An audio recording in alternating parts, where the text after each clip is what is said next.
So in this video, we're going to continue our discussion on solving for x. If you have not, if you have not watched part one of solving for x, I recommend watching part one where I laid down some rules for solving for x, and we're going to kind of, use the same rules uh, and then kind of, build on those rules. So a few things that I laid out in part one was when you solve for x, you're really solving for your primary goal is to isolate x, okay?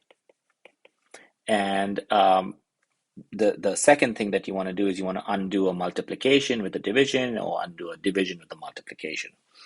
Now in this part, what we're going to do is we're going to take a look at some of that, but we're going to also take a look at addition and subtraction, okay? So take for example, x minus 7 is equal to 2. Okay, so I want to isolate x, but I cannot isolate x until I get rid of the negative 7. Okay, so I'm going to apply the popsicle effect, meaning I'm going to add 7 to both sides, and then when I do that, if I add across, you see how I get rid of the get rid of the negative 7 from the left hand side. So that leaves me with x is equal to 9 on the right hand side. Okay, so to add to the rules I already laid out, you undo a subtraction with an addition, you undo an addition with a subtraction. Okay, let's take a look at another one. So this time I have 4r minus 6 is equal to 10. Okay, first I'm going to undo the negative 6. Okay, so I add 6 to both sides. So that gives me 4r is equal to 16.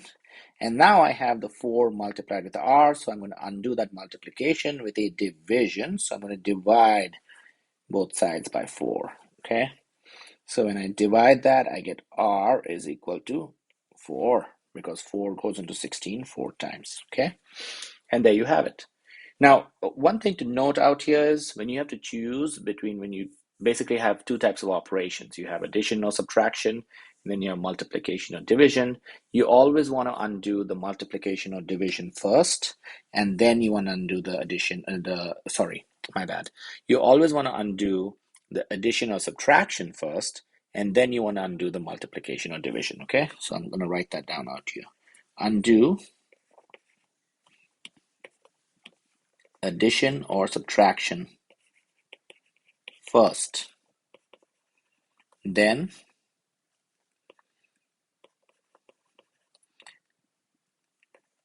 multiplication or division next. Okay, all right, let's try another problem.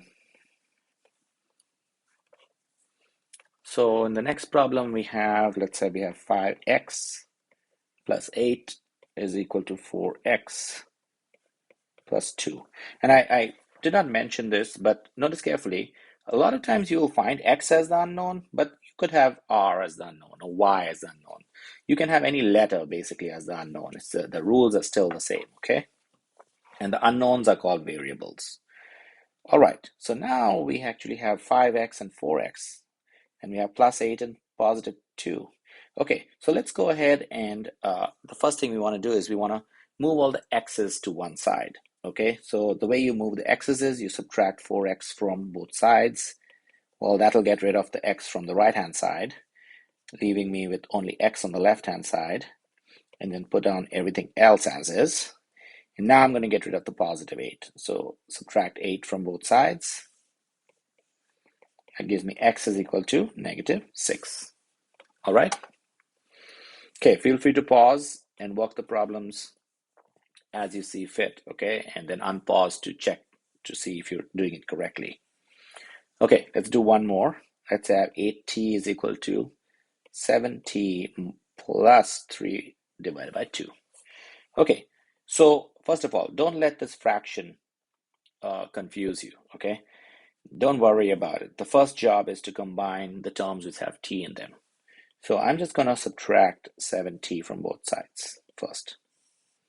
When I do that, I'm going to be left behind with only t on the left, and then the 3 over 2 shows up on the right hand side, and that's pretty much it. You're solving for t. T is equal to 3 over 2. Now again, That is an improper fraction, so you can change that to a mixed number. If you change it to a mixed number, you get 1 and 1/2. All right, that's pretty much what we cover in this video. Thank you for watching.